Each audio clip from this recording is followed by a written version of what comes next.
ketika Quran turun itu pendengarnya itu udah ada yang muslim, belum ada santri Kewagian, nggak ada santri Lirboyo, udah ada santri Sarang.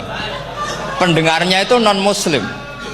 Nah ini sampai angen-angen, ketika Quran turun tuh pendengarnya muslim atau non muslim? Non muslim. Andai kan Quran itu turun tidak difahami orang kafir, maka lalu objeknya siapa, sasarannya siapa? Nah sebab itu akan aneh kalau kita yang mondok, misalnya ngaji Edkon, ngaji Alfiyah, ngaji Ulumul Quran, apa saja, kemudian Anda tidak paham Quran, padahal orang kafir saja bisa paham. Nah ini tantangan bagi kita. Sing kafir wis paham Quran, masa kita santri tidak paham Quran. Makanya begini, di antara awal-awal periode Makkiyah ada surat disebut Qul ya ayyuhal kafirun.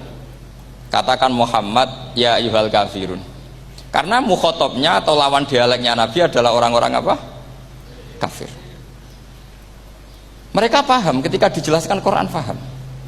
Dan sebagian mereka menjadi mukmin karena paham. Itu termasuk isi makalah yang saya utarakan di sini.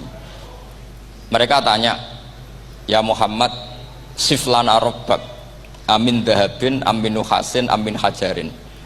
Karena orang kafir jahiliyah itu punya tren yang namanya Tuhan itu fisik. Mereka punya Lata, punya Uzza, punya Hubal.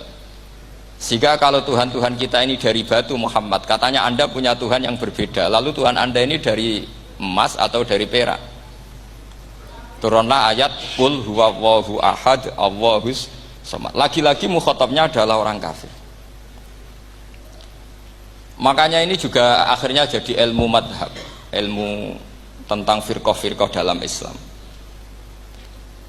bahwa kesalahan terbesar orang Khawarij sebagaimana yang dikutip Imam Bukhari, nanti saya cari di juz 4 atau di juz 3, pokoknya di bab Babu Qitalil Khawarij, karena Imam Bukhari punya adat diulang-ulang.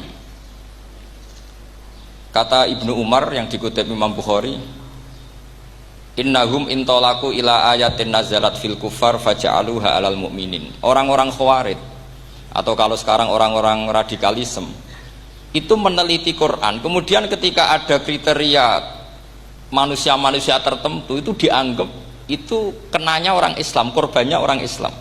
Padahal awal mula ayat ini turun untuk orang kafir atau kritikan pada orang kafir. Ini cilaka betul. Karena logikanya seperti yang dikatakan Imam Syafi'i, ketika Quran turun ini nggak ada orang Islam.